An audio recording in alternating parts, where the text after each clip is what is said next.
Friends, welcome to modern law associate. मैं हूं आपकी ज्योति चौधरी और आई होप आपकी होली बहुत अच्छे से बीती हो और आप लोगों ने काफी इंजॉय किया हो। पिछली वीडियो में मैंने आपको सेक्शन 377 आईपीसी के बारे में बताया था और उसके लेटेस्ट केस भी आपके साथ डिस्कस किए थे और आप लोग कमेंट बॉक्स में मुझे 377 के बारे में जो आपको मैंने बताया था वो और प्लस केसेस के बारे में भी आप लोग मुझे कमेंट करके बताएंगे। चलिए, तो आज मैं आपके लिए जो टॉपिक लाई हूँ वो है कॉन्स्टिट्यूशन ऑफ इंडिया, यानी कि भारत का संविधान। उसका प्रेम्बल क्या कहता है और उसके प्रेम्बल की क्या इंपॉर्टेंस है, ये मैं आज आपको एक्सप्लेन करूंगी। उससे पहले थोड़ा सा आप इंट्रो कॉन्स्टिट्यूशन ऑफ इंडिया से कर लें, समझ लें।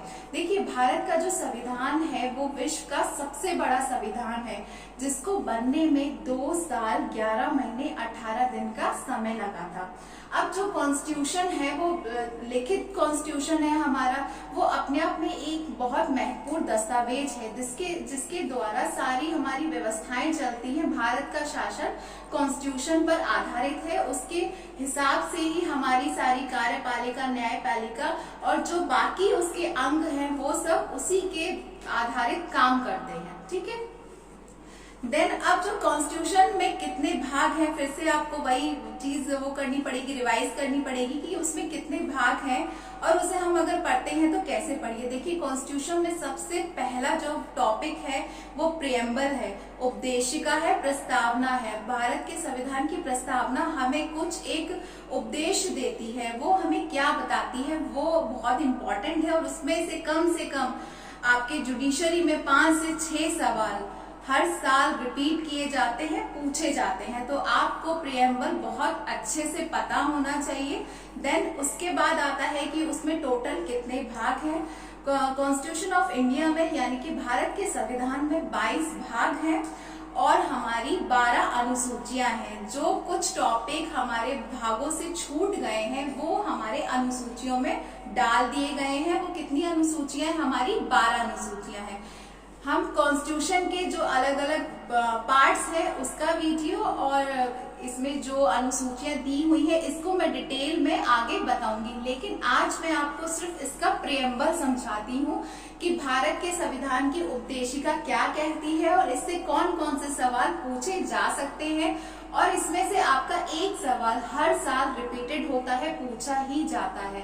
तो अगर आपको अपना एक नंबर सिक्योर करना है तो भारत के संविधान की उपदेशिका आपको अच्छे से पता होनी चाहिए और अच्छे से याद होनी चाहिए। इसलिए सबसे पहले आप लोग कॉन्स्टिट्यूशन का प्रियम्बल तो याद ही कर लें। ठीक है, आप उसे 3-4 बार पढ़ेंगे तो आपको अपने आप समझ में आ जाएगा। देखिए, सबसे पहला जो उसमें क्वेश्चन है उसकी जो लैंग्वेज दी हुई है कि हम भारत के लोग, ठीक है, तो उसमें क्वेश्चन बनता है कि कॉन्स्टिट्यूशन के प्रियम्बल में क्या भारत के लोगों के लिए क्या वर्ड यूज किया गया है। तो जो उसमें वर्ड यूज किया गया हमें जो याद रखना है उसमें वो है हम भारत के लोग। ठीक है, तो ये क्वेश्चन काफी पूछा जाता है। सेकंड ये है कि उस प्रियम्बल में कितनी बार संशोधन किया गया है अब तक। भारत के संविधान में अब तक सिर्फ एक बार ही संशोधन किया गया है, जो कि 42वें संशोधन के द्वारा।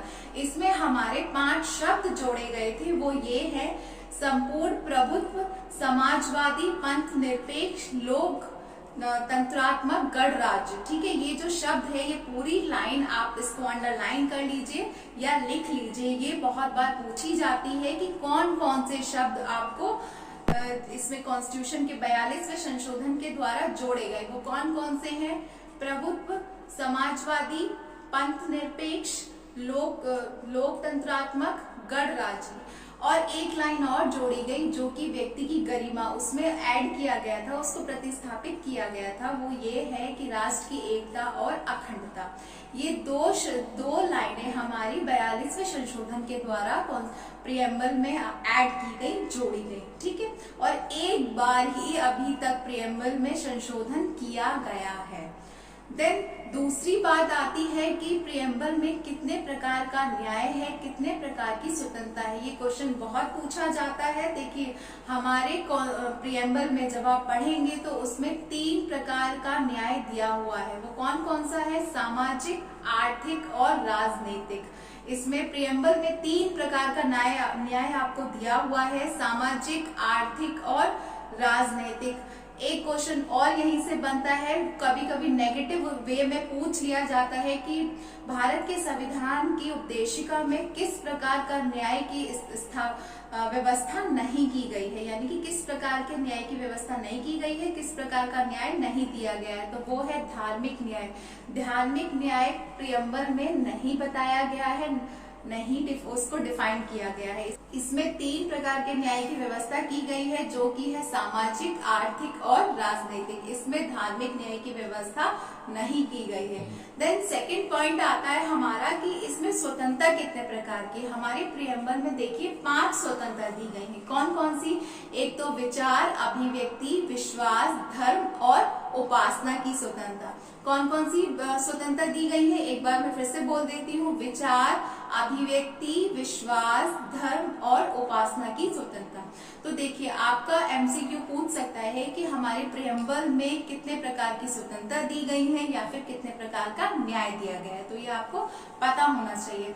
देन उसके बाद उसमें एक डेट दी हुई है कि 26 नवंबर 1949 को हम अपने संविधान को अंगीकृत, आत्मसमर्पित और अधिनियमित करते हैं। यानी कि ये जो डेट है, इस डेट को लास्ट बार कॉन्स्टिट्यूशन पे सभी लोगों ने सिग्नेचर किया था। इसके बाद कॉन्स्टिट्यूशन फिर 26 जनवरी 1950 को लागू किया गया था।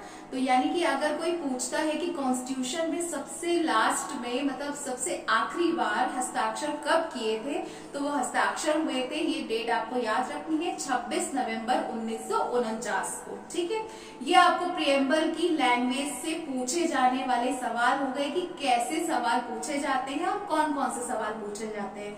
अब जो सबसे ज्यादा इम्पोर्टेंट है कि हमारी प्रस्तावना पे 2 बहुत इम्पोर्टेंट केस हैं जो अक्सर आपसे पूछे जाते हैं।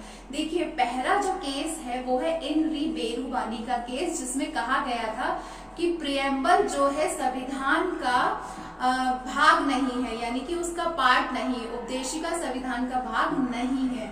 ये इस केस में कहा गया था। लेकिन केशवानंद भारती का केस जब आया, उसमें ऑनरेबल सुप्रीम कोर्ट ने ये कहा कि नहीं, ऐसा नहीं है, जो हमारी उपदेशिका है वो संविधान का एक अभिन्न अंग है, वो भी हमारे कॉन्स्टिट्यूशन का इम्पोर्टेंट पार्ट है। तो कॉन्स्टिट्यूशन के प्रियम्बल पे आपको 2 केसेस याद रखने हैं। पहला कौन सा है? इन री बेरूबारी का, जो कि ये कहता है, इसमें ये कहा गया था कि संविधान की जो उपदेशिका है वो इसका पार्ट नहीं है। जबकि केशवानंद भारती में ये कहा था कि जो संविधान का प्रियम्बल है, जो उसकी उपदेशिका है, वो हमारे संविधान का एक अभिन्न अंग है। आई होप आपको भारत के संविधान की प्रस्तावना बहुत अच्छे से समझ में आई हो। इसके अंदर मैंने सारे सवाल कवर करने की कोशिश की है। अगर आपके मन में कोई और भी सवाल हो प्रस्तावना को लेकर, तो आप मुझसे कमेंट करके पूछ सकते हैं। और आपको मेरी वीडियो अच्छी लगी हो तो लाइक, सब्सक्राइब एंड कमेंट करें। Thank you.